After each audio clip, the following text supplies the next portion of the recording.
sini saya akan menjelaskan tentang kerangka tulisan dan jenis-jenis tulisan. Kerangka tulisan merupakan suatu rencana kerja yang memuat garis besar suatu tulisan yang akan digarap. Kerangka tulis ilmiah merupakan kerangka yang memiliki ketentuan struktur atau format karangan yang bersifat baku. International Standardization Organization atau ISO menetapkan karya tulis ilmiah (Suharjan 1997-38) terdiri atas 1. Nama penulis, 2. Abstrak, 3. Kata kunci, 4. Pendahuluan, 5. Inti tulisan yang terdiri dari teori, metode, hasil, pembahasan, 6. Kesimpulan dan usulan, 7. Ucapan terima kasih, dan 8. Daftar pustaka. Bagian dari kerangka tulisan. 1. Latar pendahuluan yang terdiri dari latar belakang, alasan, pembatasan topik, kerangka metode, kerangka teori, sistematik penulisan.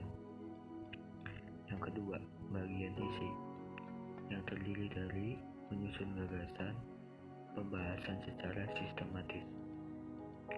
Yang ketiga, bagian penutup yang terdiri dari bagian akhir penutup, kesimpulan, sari, dan tujuan. Syarat agar menghasilkan kerangka tulisan. 1. Tesis harus jelas. 2. Tiap unit dalam kerangka hanya satu gagasan yang akan diuraikan secara tuntas. 3. Pokok-pokok dalam kerangka tulisan harus disusun secara logis. 4. Setiap unit, baik subunit utama maupun subunit, harus menggunakan pasangan simbol yang konsisten. IA1A. Manfaat kerangka tulisan dalam menulis. 1. Tulisan dapat disusun secara teratur. 2. Tulisan tidak mengalami pengulangan. 3. Berfungsi sebagai miniatur atau prototipe tulisan yang akan memudahkan pembaca melihat wujud, gagasan, dan struktur. 3. Langkah-langkah menyusun kerangka tulisan. 1. Merumuskan tesis. 2. Menginventarisasi gagasan bawahan. Mengevaluasi semua gagasan. 4. Mengulangi langkah kedua dan ketiga dan menyesuaikan kembali tesis. 5. Menentukan pola susunan. Pengembangan kerangka karangan. Pengembangan kerangka karangan adalah menyusun kerangka karangan selama proses menulis masalah yang penting dalam pengembangan kerangka adalah kemantapan dalam tujuan penulisan. Tujuan penulisan akan lebih memudahkan penulis dalam memilih jenis pengembangan kerangka karangan yang dikehendaki.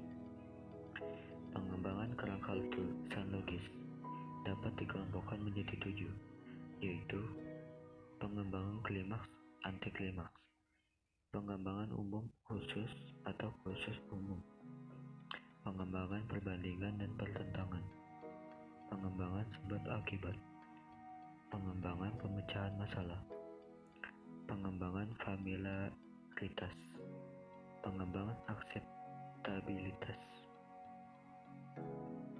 Jenis kerangka tulisan berdasarkan pemerincian. 1.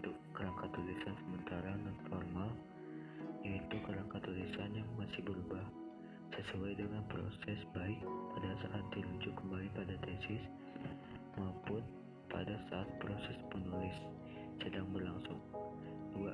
Kerangka tulisan formal adalah kerangka yang tulisannya sudah mantap, tidak akan berubah lagi. Pengembangan berdasarkan topik yang asal adalah pengembangan kerangka tulisan berdasarkan hal, barang, atau peristiwa yang telah diketahui bagian-bagiannya. Berdasarkan perumusan. 1. Kerangka kalimat topik. Kerangka topik Cara pengakhiran dan penyimpulan. Persamaan. Pengakhiran merupakan bagian bacaan yang berfungsi menandakan bahwa bacaan itu selesai atau sudah berakhir. Pengakhiran merupakan uraian-uraian yang berpola umum atau khusus. Kesimpulan. Berfungsi sebagai pemaknaan kembali uraian-uraian sebelumnya. Polanya bersifat khusus umum. Terima kasih. Segitu saja yang saya dapat jelaskan. Mohon maaf bila ada salah kata atau ucapan. Wassalamualaikum warahmatullahi wabarakatuh.